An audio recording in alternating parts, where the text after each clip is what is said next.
don't care. Yeah. The following is a hockey podcast out of Vancouver and Surrey, British Columbia. It'll only consist of a lot of puck talk and even more BS, or in actual words, banter and satire. Enjoy, and as always, go Canucks go. Where would the Canucks be without Rick Tocchet and Kevin Lankinen? And where would I be without Kyle Bowen? Who knows, man?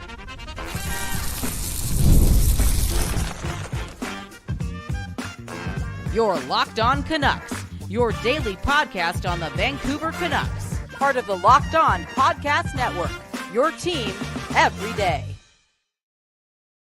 Hey, welcome to the postcast here on Locked On Canucks. My name is Trevor Beggs, co-host of Locked On Canucks, also a Canucks writer currently with Daily Hive, Vancouver.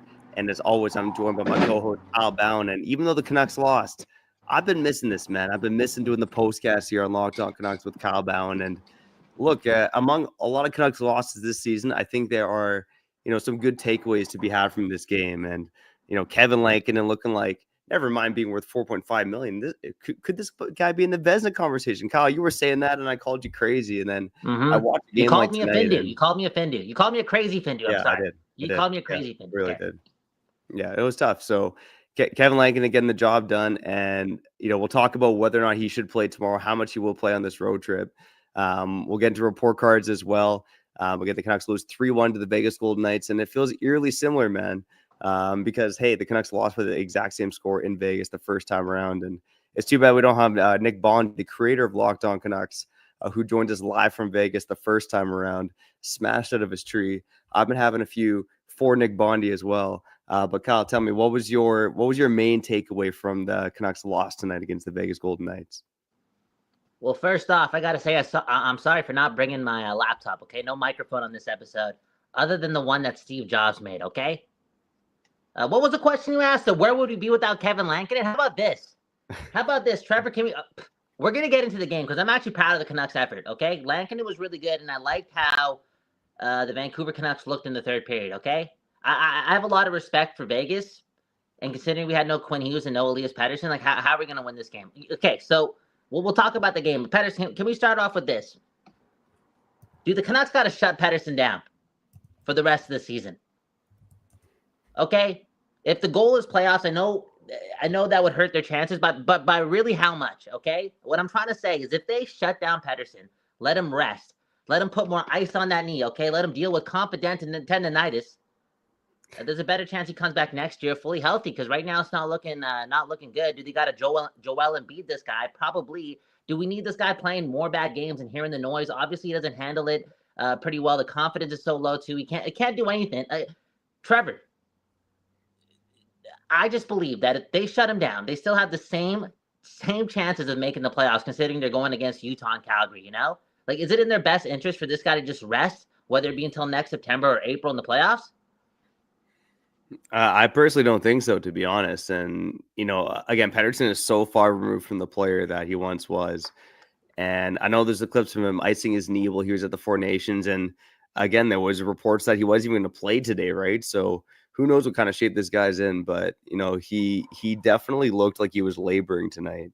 And I know he's looked like he's been laboring all season, but especially tonight, I think when you break down his game tonight shift by shift, he had some plays with the puck on his stick where he makes those plays in tight spaces that most of the guys in the NHL can't make. On that first power play of the game, he had a couple of good plays along the boards. He had a cross-ice pass that got intercepted, I think, on the second power play as well. Like he does make those high-risk plays, and often he's successful in them, but he just looks like the slowest player on the ice. And that's the main problem with Elias Pettersson right now. And it's not just the speed, but the decision-making as well. There's a couple times tonight where the Canucks had the puck in the offensive zone, and you'd expect a guy in his position or just any tenacious forward to just get it on the forecheck, have that dog in a bowl mentality, go get the puck. And Pettersson just lays back on a number of occasions, and the Canucks lose the battle because they don't have that extra guy in there. So, I think it's got to be injury. It's partly his mentality as well. But I'm just saying that I think people are going to crap on Pettersson for the most part, but I do see those flashes in his game where when he has the puck on his stick, again, there's not many guys who can do what he does. And again, he was good in the faceoff draw tonight too. Man. Yeah, he's again far removed from where he was. That's for sure. Trevor, I wouldn't shut him down though. I wouldn't shut him down, honestly. if he's injured enough, he won't play. I wouldn't just shut him down. Okay, here's the thing. I feel like he's playing these games, and again, now I'm going to be nice to Pettersson. It's definitely the truth. This guy's a gamer. He's a baller. He wants to be their first teammates. He knows he's getting paid the most. He's seen how many injuries that this team's already played with. Thatcher Demko risking it all. Okay, risking his hockey life for this team. Boom, bam. If Pettersson can be at 70%, he's still playing, right? Like I feel like he's treating these games like they're must-play games. Like, again, he's trying to be a good teammate, but when here's the fact, like you just said, he can't skate, bro. This guy can't even stay on the ice at the end of the game.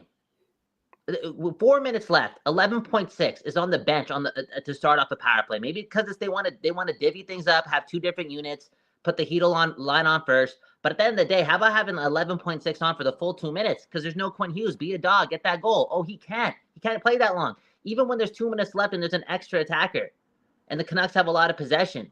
We had a portion of his shift was in the offensive zone, then it was in the defensive zone. Then he got off the ice. For a moment there was no Pettersson with less than 2 minutes left in the game to tie the game. He came out eventually after another 40 seconds because he had to get that rest, get that Gatorade, get that pat on the back. I don't know. But his usage is just awkward. It's odd because you're saying he can't skate. We've seen the ice pack. I've never seen Trevor. I don't know. Again, this is me being full of that West Coast bias, smoking that West Coast bias. Based on what I saw, because I had my X-ray goggles on. I've never seen an ice pack colder than the ice pack that he was having on his knee. Okay, I was seeing the temperatures, and I talked to a couple friends. I got a couple friends who are doctors. They said that was the coldest ice pack in the history of sport ice packs. Okay, so his knee is really messed up. And Trevor, you alluded to it. He can't skate. He can't. Like, he skates like Pius Suter. I think Pius Suter's a better skater than Elias Pettersson right now. There's a moment, Jack Eichel. Jack Eichel's one of the best skaters in the league. I know it. I know he is. But the way he's separated from Elias Pettersson, when Elias Pettersson's a Selke-like, right? You're supposed to be that guy. Like, I guarantee he's trying to do it, but he can't do it. And it's because, again, his tendonitis. Trevor, man, honestly speaking, man, I'm going to pray every night. And I hope that every Canucks fan watching this is doing the same thing. Pray every night that you don't get tendonitis or your mom or dad. I don't even want to say it, okay? You know what, Trevor? All the proceeds of this show are going to the cure for tendonitis. You heard it here first. Hit the like button, subscribe. Hold us accountable. Every single cent. I'm sorry, because I'm here to be a Canucks fan. We got to cure tendonitis, and I'm trying to win a cup. And we got to shut Pettersson down, let him rest, come back next season, or come back in the playoffs. But get some rest, man. Put some more ice pack on your knees, okay? Yeah, and Kyle, a lot of people agree with you in the comments here. James Moore saying LTIRPD. Dan Jardine saying his legs are shot. Doesn't matter if fitness or injury or both. He's got to be LTIR'd. David Burr coming to PD's defense saying, "Go PD, go! You should all be embarrassed," because there's a lot of PD hate going on. Look at this comment. Look at this comment from Vance. Look at this comment from Vance. Okay, I have tendonitis in my schlong. I still prefer him. Like, I don't know what a schlong. What is that? What is that? What is that? Like the back muscle or whatever? Right underneath the vertebrae. Like, again, this hurts. Like people like tendonitis. Yo, I'm sorry, Trevor. I'm sorry. I know we all need money. We gotta pay rent and stuff like that. But we need to find a cure for tendonitis, man. We gotta do it for Pettersson. We gotta look after our neighbors.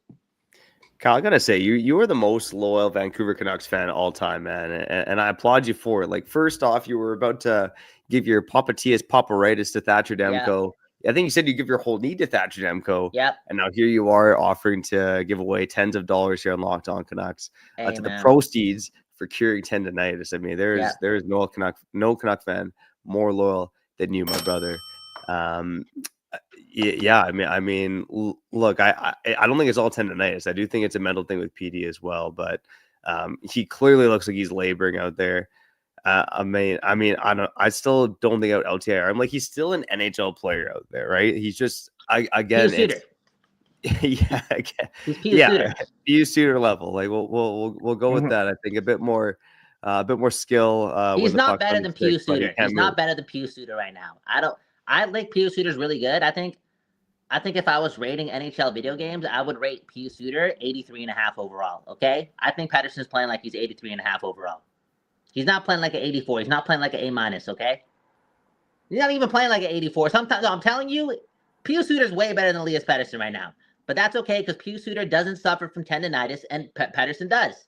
I'm sympathizing. I'm empathizing. My girlfriend said I got to be more nicer, more kinder, and I'm practicing it, okay? Keep on practicing, Kyle. I mean, you didn't know what a schlong was, man. Come on, you got to have a schlong below the belt, man. Come on, look at your confidence, man. There's no way that you don't have a schlong down there. Okay. I didn't know about. I'm sorry. I failed biology. Anyways, again, I thought the Canucks. Again, one left to Pettersson. Get well soon, bro. Just again, I got you. Don't worry. I'm gonna find the cure for tendonitis. Dr. Bowen. Boom, bam. I don't know if you want to go to break or we can get into the game. I'm actually really proud of how this team played in the last 10 minutes of the third period. I know it's not. I for the first 45 minutes, Vegas was the way better team, and if it's not for Kevin Lankinen, the score is 8-1. But you look at the core of the Canucks forward group, and it's like when Pettersson's not going, you know what I'm saying? You know what I'm saying, Trevor? Like, what do you're playing the Vegas Golden Knights? Exactly like when the Pettersson's not going on paper, that may be one of the worst forward groups in the league. I'm sorry. No, I don't know if I'd say that, but they're the Calgary Flames. They're the Calgary Flames. Offensively, I'm sorry. Offensively speaking, yeah. They got hard workers. They're doing things. I got a lot of respect for a lot of guys on that team. Offensively speaking, like how much legitimate, proven top 6 talent do we have when Pettersson's looking like Pius Suter? We have one player. His name's Brock Besser. Jake DeBrusk. I know the analytics don't love him and stuff like they love him and stuff like that. But like I don't know if this guy's ever gotten 60 points. Like okay, I just want to give them credit for generating that much offense and scoring 2 disallowed goals in the last little bit in that third period. Well, we'll get more into the players and report cards on the other side. We'll get deeper into the game as well. You're listening to Locked On Canucks, your Canucks every day and every night, baby. And on the other side, we're talking about nuts, baby, and showing out our friends over at Wonderful Pistachios. There's nothing I love more than talking about my nuts. I mean, nuts. And if you're looking for a snack that's both delicious and nutritious, crack into a good source of protein with Wonderful Pistachios. Wonderful Pistachios is one of the highest protein nuts. Each 1 ounce serving has 6 grams of protein, giving you over 10% of your daily value. Plus, they're packed with fiber and better for you unsaturated fats to help you feeling fuller for longer. Personally, I like the naked variety, baby. The no shells variety. Trevor loves naked nuts in his mouth. Trevor loves salty naked nuts in his mouth. Put him in there. He likes gargling the salty nuts. Oh man, I mean, there's that in-shell version, man. But F the teas, man. Give me those naked, give me those naked nuts right in the mouth, man. Let's go. And if you like cracking open shells, again, you can go for the teas version, okay?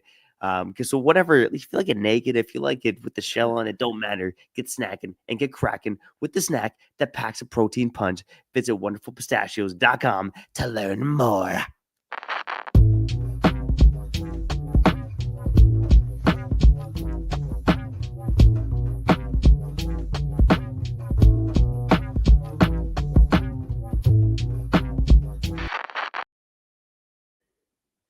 People. We back doing this again. I don't got a microphone today. Hit the like button, and that way I can buy a second laptop or something. I don't know. You know what? Never mind. I got to cure tendonitis. I forgot about that, Dr. Bowen. Pledging that today's the greatest day of my life because I feel like a philanthropist, Trevor. And isn't that the goal in life? Like, imagine your kid, again, one left to Trevor back, second best dad in the world. What if you're like, oh, what do you want to be when they grow up? And your kid's like, I want to be a philanthropist at 4 years old. What? Like, dude, I start crying. I'll cry forever. A philanthropist, that is a beautiful thing, man. And not many people can pull it off in this day and age. And Kyle, you're trying to do it, man. You're trying to cure tendonitis, not just for Elias Pettersson, but the good for humankind. So that's why I'm more than honored to be doing this with you here on Locked On Canucks. And a lot of Pettersson talk on the first side, but let's see if I can figure it out on the other side, man. Let's get to it, man. Report cards here on Locked On Canucks.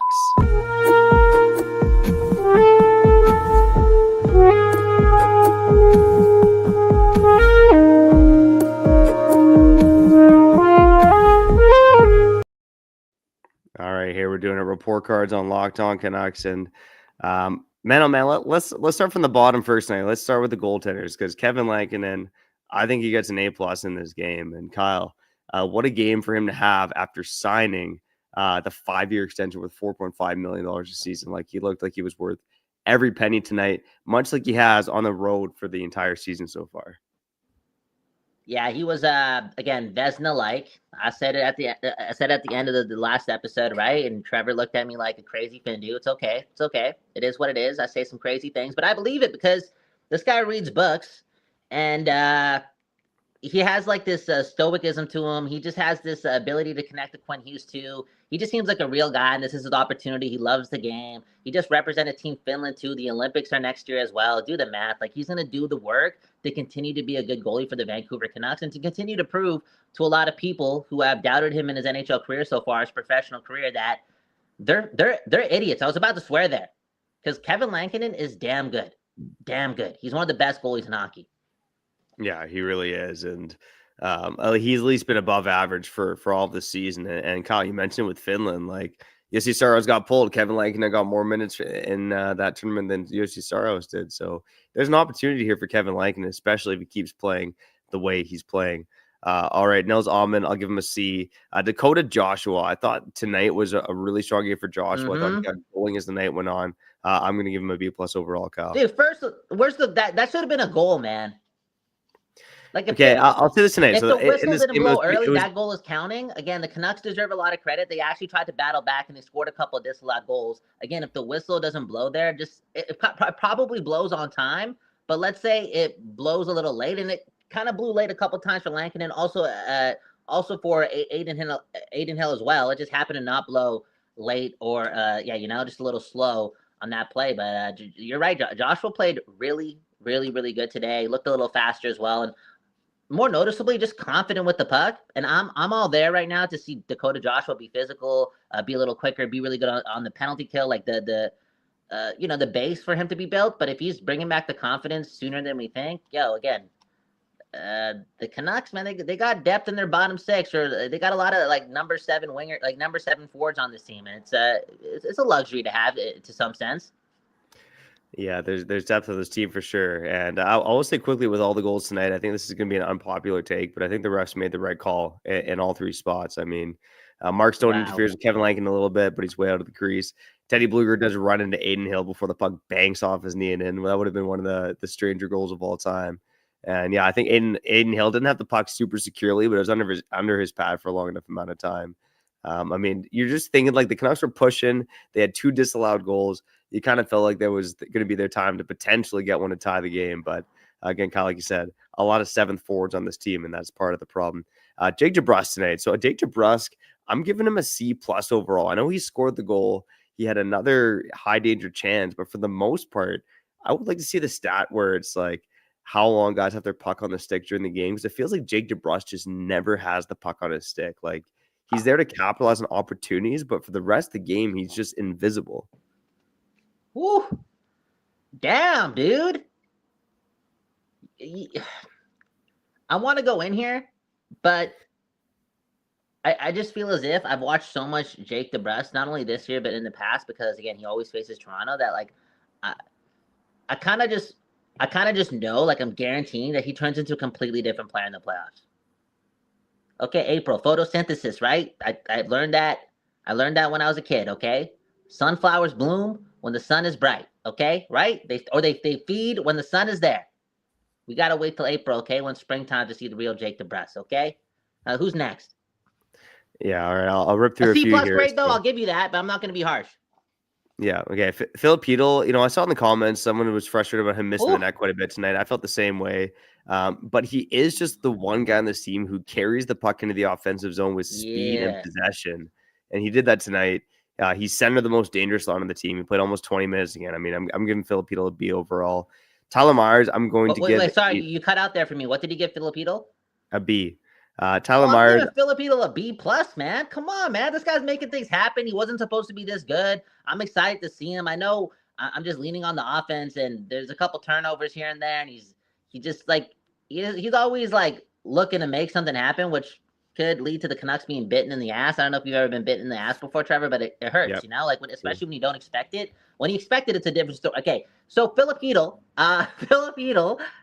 I like the offense, okay? I just like what he's doing out there. He could have had a couple points tonight, and the Canucks looked dull for the majority of this game outside of the last 10 minutes of the third period. But anytime Filipino was on, like there was a chance of something happening, and I felt like 60 to 70% of his shifts, there was a little bit of something, okay? Again, we had like 15 shots in the first like 40, 45, 48 minutes of this game, and I felt like his line was just doing a lot of work. I'm giving Filipino B+, man. First off, if you get bitten on the ass and you have a layer of hair there, it doesn't hurt as much. And second, I think Filipino gets a B+ if you mark the Canucks on a bell curve because he is the most threatening Canuck. But overall, I think a B is pretty fair. Tyler Myers, I'm giving a C+. I thought on the first Vegas Golden Knights goal when Barbashev got on the rebound, I thought Tyler Myers was kind of floating in the corner while Susie had the two guys alone in front. What did he give Myers? What did he give Myers? You cut out again for me. C+. C+? What the hell's going on? Bro, Trevor, man, you just like... This guy deserves an F. A C-. C-. I'm sorry, not an F. He was so bad in the first game. I'm pretty sure he put $1 million down in cash on the Vegas Golden Knights. Okay, sorry, don't allegedly. Okay, sorry, don't come to my house and defamation. Allegedly, I think he put $1 million in cash on Vegas. It is what it is. You gotta do to take care, whatever you gotta do to take care of your family. But he just he didn't step up today as a leader. You know, and Quinn Hughes is down. I know you're gonna talk about Elias Pettersson too. Like. When Quinn Hughes is down, you need your leaders to step up. And I just felt as if again, bro, this game's 8-1 without Kevin Lankinen. And Tyler Myers is a big part of that happening again in an alternate universe. He was bad today, man. Yeah, he wasn't great. I mean, again, Tyler Myers, I think when he gets played too much, and he only played 19 minutes tonight. But again, first game back in 2 weeks, it was a bit of a he's Canadian. He's Canadian. I get it, Trevor. But yeah, he looked like he was kind of gassed from vacation for sure. Yeah. Teddy Bluger, I'll give him a B-. Kiefer Sherwood, I'll give him a B. Physical, made some plays. Well, I thought Sherwood deserves an A. I like Sherwood's game today. Yeah, he wasn't bad overall. Yeah. But again, there wasn't a ton of Canucks really great, but he got some power play time too, which he deserved. DPD. I guess it's Elias Pettersson first. Sorry, Elias Pettersson first. Yeah, Oops. I'm giving Pettersson a D. Thought he made some good plays the puck on his stick, but again, it's just not good enough. Marcus Pettersson, give him a B. I'm gonna give him a star. I'm gonna give him a golden star sticker because, don't worry, I'm gonna find the cure for tendonitis, Elias Pettersson. I got you, man. Keep it going, Trevor. Yeah, Marcus Pettersson gets a B. Derek Forbort, I'm going to give a B+. Derek Forbort, I will say quietly has kind of stepped up and played, a second pairing role for the Vancouver Canucks. 17 minutes of ice time tonight, which was the fourth highest among Canucks. He was playing top 4 minutes. He's playing top 4 minutes ahead of Carson, Susie, and DPD. And no, just I like that, Trevor. You know what's very crazy? Safe and the puck. Sorry to cut you off. I could barely hear you. Derek Forbort, you're right. He deserves a B+. There was even a moment in the game today where Derek Forbort made 2 straight horrible passes that led to icings, right? I'm texting in the Discord, join the Discord, link in the bio, and I'm like, Derek Forbort can't pass. But then, I quickly checked the film, and it wasn't even Derek Forbort making those passes. It was actually Elias Pettersson, the D-man.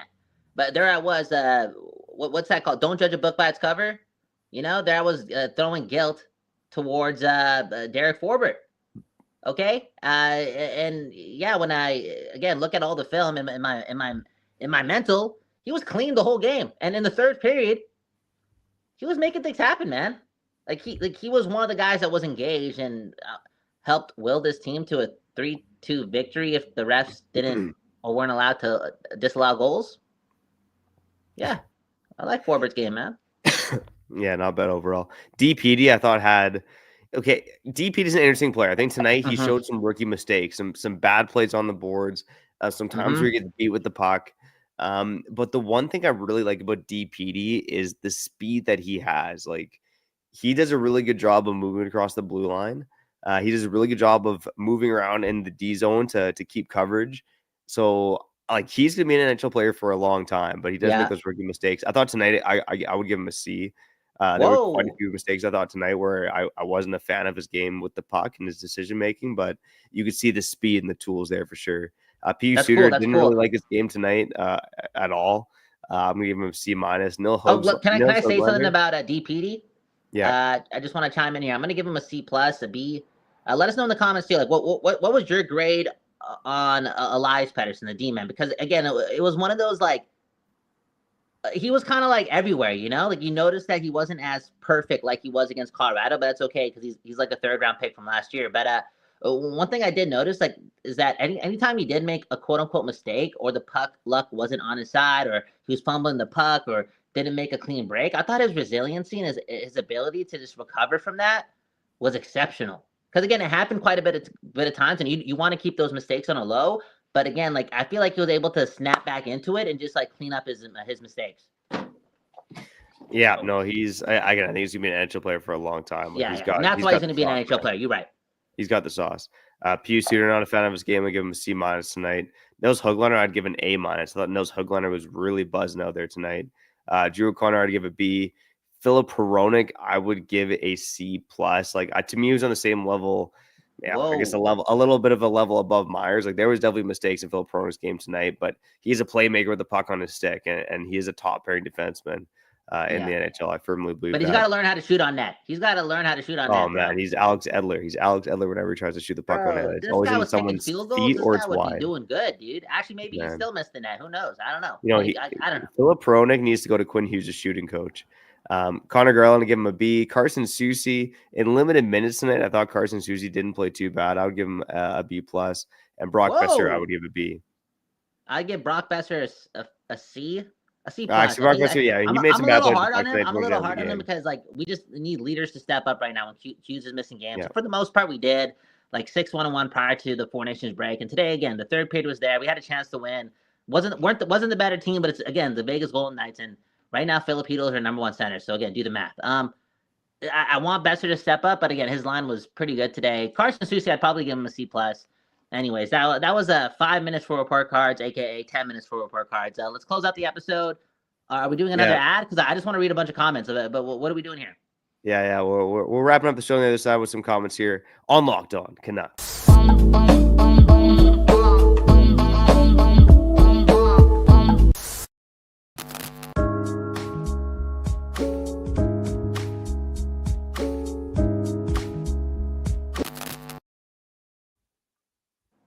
All right, here you're back here on Locked On Canucks. Your Canucks every day and every night. And I guess one thing I do want to say about the Vancouver Canucks, Kyle, and you alluded to it before. You know, this is one of the highest shooting games for the Canucks this season, which is a bit of a low bar. But you know, I think one guy who's gotten a lot of heat so far this season has been Rick Tocchet. You know, for the lack of the team's shooting ability and all this stuff, but. You know, I'm starting to see the other glass half full right now with Rick Tocchet. I think Rick Tocchet has given the team the structure, both defensively and offensively. A lot of guys have bought into Rick Tocchet hockey. They get back in their own zone. They get up the ice. And, you know, again, this isn't the fastest team, the best playmaking team, but they play hard. And I think you saw that tonight against the Vegas Golden Knights. And a team like the Vancouver Canucks right now that doesn't have the star power offensively to finish the game off is going to be middle of the pack regardless, unless they get something incredibly special from Quinn Hughes or Kevin Lankinen in net. But they are a hard-working team with a high floor, and that's something that we've said all season, Kyle. Yeah, you're right. Like again, like as soon as like a distraction was removed from the team, like it's ironic how like their identity is pretty clear. Like it's been pretty instant. And again, I know today for the first 45 minutes we're getting outplayed. We are. I know. But I'm gonna give them the benefit of the doubt because again, I'm smoking that West Coast bias, and you're seeing the grit. You're seeing like players like play physical, do things for each other. Like it's the effort's there. And again, in the 3rd period, when they scored their second goal, 18 seconds in, it's not a good start. Even afterwards, like, dude, it could have been 3-1, it could have been 4-1, it could have been 5-1, pretty damn quick there. But again, we got Kevin Lankinen, future Vezina winner. But again, they found their game with like 12 minutes left, 13 minutes left in that period, if my math is correct. And that's without Elias Pettersson. So it's a whole bunch of other guys just doing their thing and getting in first on the forecheck and winning board battles. And sure, Vegas made a couple mistakes here and there, but I was pleasantly surprised how long they sustained effort against a pretty good team. Again, considering that they don't have Elias Pettersson.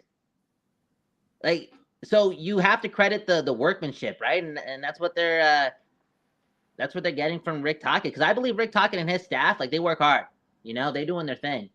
And Trevor, we talk about so many different things. And again, I want to get to the comments. You guys are just engaged right now. We've barely done it this episode because we're being selfish and we're just filling up. Like, again, it's such a fascinating time to be a Canucks fan. Okay, case in point, Brock Besser. What the hell are we gonna do with him? Case in point, Kevin Lankinen just gave this guy $22+ million, and he steps up like that. Like, it's a beautiful thing. Where's Quinn Hughes? Where's Elias Pettersson? And where's Rick Tocchet's contract? Because you're talking about establishing culture and whatnot. We just lost JT Miller again. The distraction, whatever you want to say, but a big part of that team. And dude, like, there's a chance you're not having Rick Tocchet back too. We're not having Brock Besser back too. Like, and it leads me to say this, like, I'd rather have Rick Tocchet, obviously, way more than Brock Besser. And go straight up, it's like, I think I'd rather have Rick Tocchet more than Thatcher Demko, not a healthy Thatcher Demko, but a risk on keeping Thatcher Demko or extending of 100%. Like, if they gotta pay, I know he's gonna cost a lot of money because this guy's TNT, like, other options, but man, oh man, like, I think it's gonna be money well spent and money they have to spend, considering that he's also not just a culture builder, but Quinn Hughes' best friend. They gotta keep this guy around. Oh man, I wonder what Quinn Hughes and Rick Tocchet do in their one-on-one time. You think Quinn Hughes is getting Rick Tocchet to play a little Fortnite or Call of Duty or NHL there? I know Quinn Hughes is an NHL guy, so I bet Rick Tocchet and Quinn Hughes play in NHL in their spare time. I'm not sure what you're doing in your spare time, but you're spending your time right now on Locked On Canucks. So let's get to some of your comments on Locked On Canucks. Let's start with this question here from Gigatronic. Kyle, do the Canucks win this game with Quinn Hughes in the lineup? Of course, man. He's one of the best players in the league, and it was a 1-goal game for most of the game, and Quinn Hughes is so good. He makes everyone better. He makes everyone more confident. Everyone just looks like 2% better, 5% better. Sometimes he's so good, he makes everyone look 15% better because he just helped the team get like a goal or a 2-goal lead because he's so good. He's so good. Again, he's been good for it feels like 1.5 points every game. He's so good. And that's why I hate to do it with Pettersson again, but Pettersson, like, if he was just back to his form, everyone would be 2 to 5% better too. He's got that dog in it too. He's got that ability to instill confidence because he can, tilt the game in your favor. But right now, that's not the case. But yeah, to answer Gigatron's question, like, hell yeah, man. We're winning this game with Quinn Hughes in the lineup. Yeah, I mean, I think that's something that has to be said too, right? Like, again, everyone's going to rip on Petey, and I think it is fair to say, like, there's a chance he didn't play tonight. Like, we don't know what he's dealing with, how healthy he actually is. He definitely looked like he was not healthy tonight. Like, he looked like he was incredibly slow there. And, of course, didn't have Quinn Hughes either. And they still managed to get 34 shots on goal, which I've been trying to check, but it's definitely one of their highest totals of the season so far. One of the guys tonight, we talked about him early in the report card, is Jake DeBrusk. Jake DeBrusk didn't have a great game tonight, but he does lead the team in goals. And as Dan Dardine saying in the comments, that's more than most expected. I will say this, Dan Dardine, because if you've been listening to Locked On Canucks since September, the beginning of the season, I did say that Jake DeBrusk would lead this team in goals. Now, I was thinking somewhere closer to that 35 mark.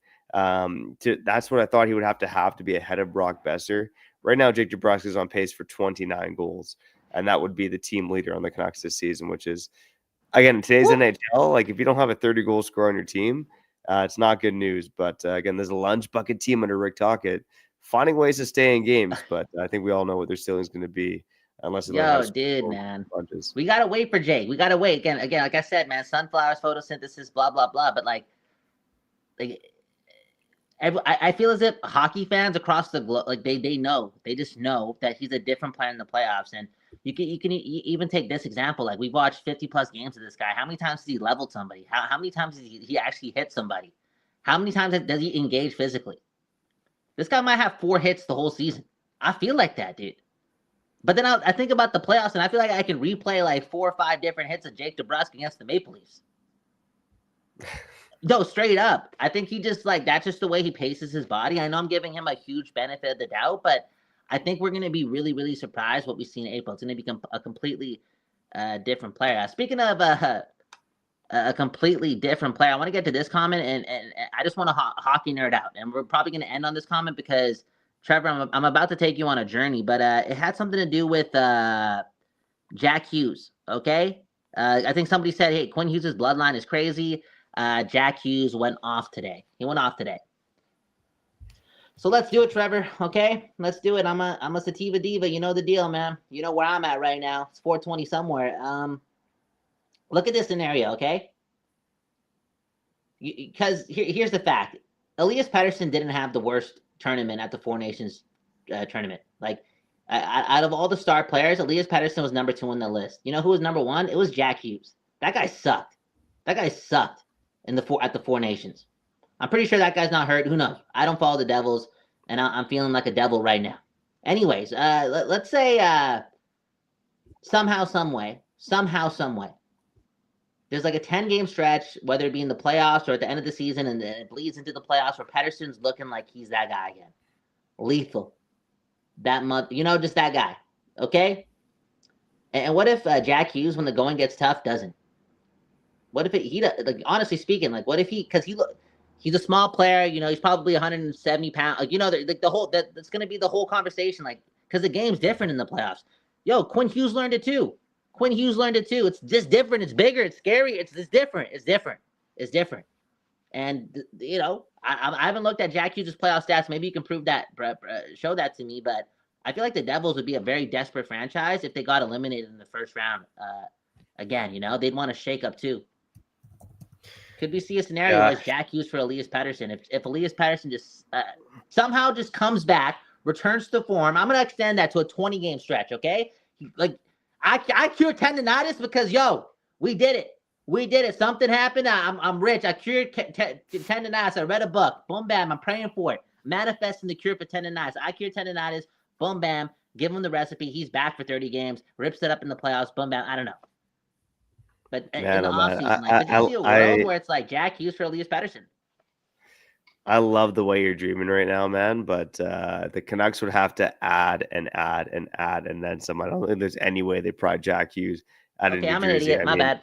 Look, he wasn't great at the Four Nations, but this season in New Jersey, he has 65 points in 57 games. Like, he is one of the Show me the playoff stats, though. The one time he was in the playoffs, he had 6 goals and 11 points in 12 games. Like, he was pretty damn good. I'm an idiot. Playoffs. Kyle Bound's an idiot. Look at these eyes, bro. I mean, I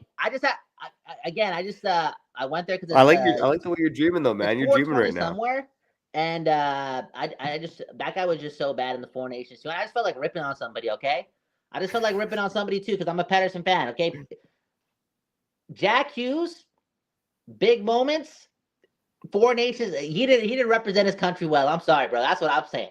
Take that. I'm a Canadian, okay? It is what it is.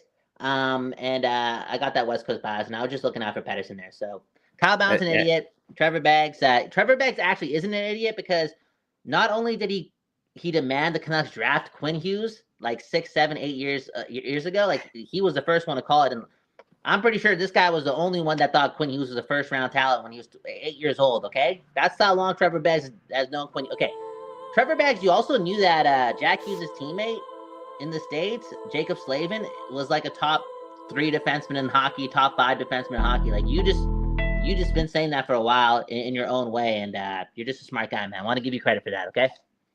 Well, one love to you, Kyle, for saying that, and one love to you for listening to this episode of Locked On Canucks. And Kyle, yeah, your take about Jack Hughes for Elias Pettersson, way off, but I like the way you're dreaming. And NHL, if you're looking for your version of the Luka Doncic trade, it would be Jack Hughes to be reunited with Quinn Hughes for Elias Pettersson, man. That would be the Luka Doncic trade. That's why they pay you the big bucks, Trevor. That's why they pay you the big bucks. That's why we're going to cure tendonitis.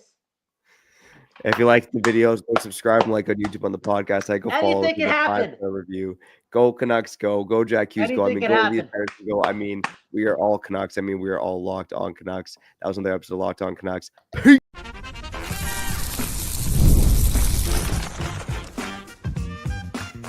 You're Locked On Canucks, your daily podcast on the Vancouver Canucks, part of the Locked On Podcast Network, your team every day.